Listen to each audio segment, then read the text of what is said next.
Welcome to another Feffie's Cottage assembly video, and this one is for the Mansford sleigh bed and crown set. And we are laminating the leg posts together. That's the first thing we're going to do. Now, I am going to recommend that you sand them down. I am just doing a prototype. Everything is all roughly cut, and there's soot everywhere. You want to sand all of the soot off the edges of your pieces if you can, and do that especially where you're gluing, because glue gets absorbed by the ash and it won't be effective. So you want to have a nice solid bond with the glue, so make sure you sand off all of your soot. Some pieces are going to be especially, I didn't say especially, did I? Especially delicate, especially these crown pieces. Now, even worse is that right here I'm working on plywood, which means it has a lot of strength going in different directions. But if it's a hardwood kit, it's going to be extra delicate and brittle. So maybe a little rotary sander would work best to remove the brown on there. If you're sanding it, do it with a fine grit paper and just be as gentle as possible as to not shatter these little guys. But luckily you can just glue them back together if they do break. So now that the legs are laminated, we're going to go ahead and just sand these down roughly to make sure there's no fraying on there. With some of the hardwoods, since it's denser, the laser has a harder time cutting through it, so you might have some pretty rough edges.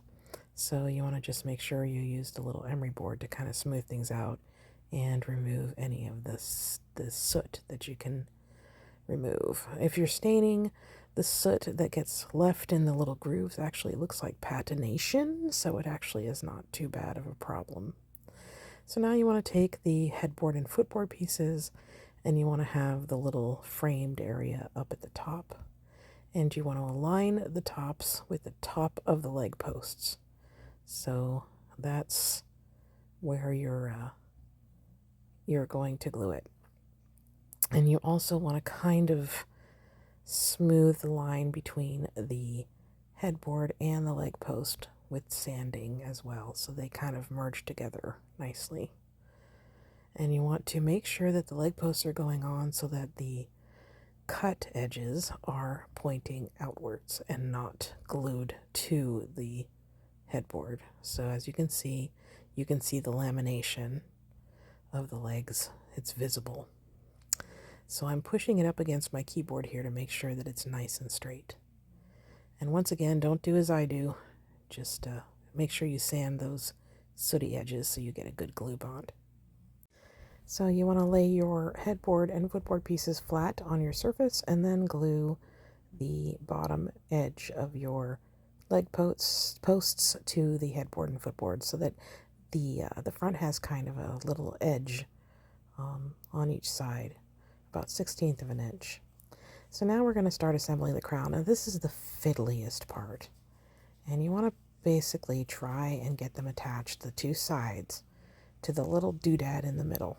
And it's going to be a pain in the ass. As you can see, I'm struggling with it here, but it's really hard to get a design that doesn't have difficult joints. I don't know how to explain it, but once you get this little piece together, everything else will fall into place. But it is going to take a little bit of fiddling to get every little point of contact in place and everything glued. But once you get those little things all lined up, everything else will work. And I'm just adding more glue and fussing with the alignment. That little doodad is going to keep everything spaced properly. So you want to make sure that it's right in place and everything's glued onto it.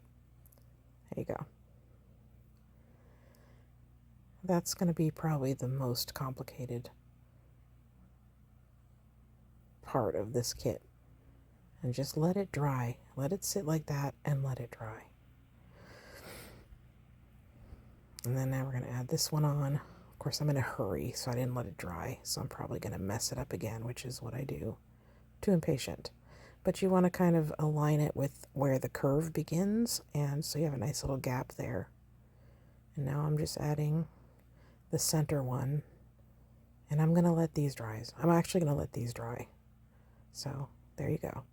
So now that it's dried, I can add the other two pieces and make sure they're all glued to the top of the crown. That little doodad is tiny, but it kind of, is important because it keeps everything spaced properly.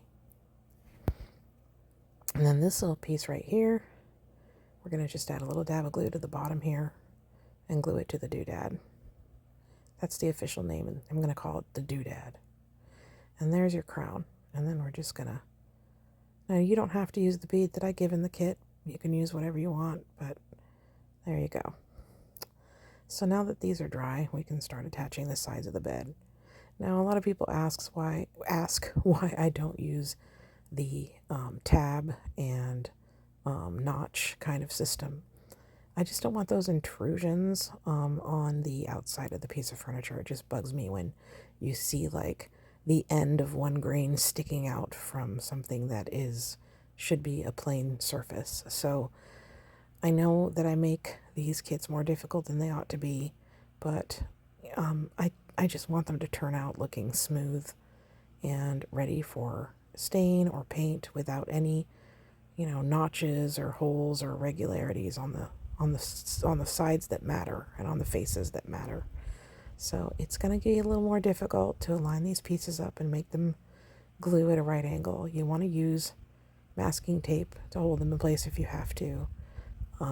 But you'll understand in the end why I don't do tabs and all that stuff.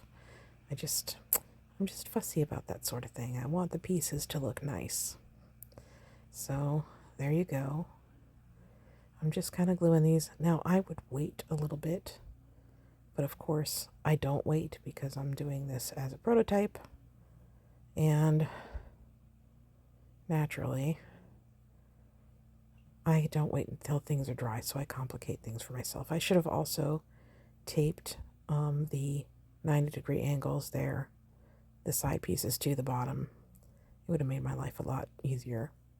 Now I will be releasing these kits in a variety of different hardwoods, and you can probably pick your hardwood, be it at a show or on my Maker Place shop. But I think for the show, I think I have some in mahogany. I have some in beechwood and curly maple. So I have some natural hardwoods that you can play with, and then you can stain them and finish them beautifully. And they can be really refined looking pieces of furniture if you do it right and you do the finishing right. But they're also paintable. So now we're going to add the last of the headboard and footboard pieces here. Now you want to make sure you glue the inner lamination on the leg and the bottom. And there you go. You want to make sure that there's kind of a little bit of a ridge there on each side of the bed, on the bed posts, the leg posts. And now you can add the little decorative gold things after you do your finishing.